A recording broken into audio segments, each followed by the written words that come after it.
everyone, welcome back to our channel Login Assist. In this guide video, I will show you how to get 3 crowns on chess.com. First of all, open the chess.com application.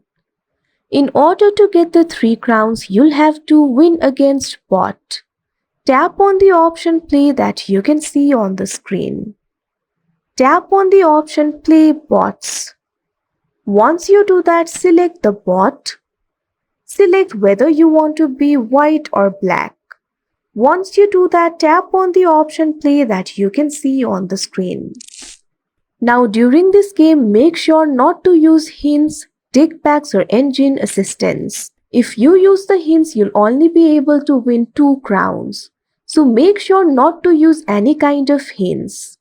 After you do that, if you win against the bot, you'll be able to get the 3 crowns.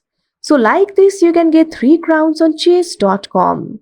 I hope you found this video helpful. Thank you for watching. Make sure to like, share and subscribe to our channel.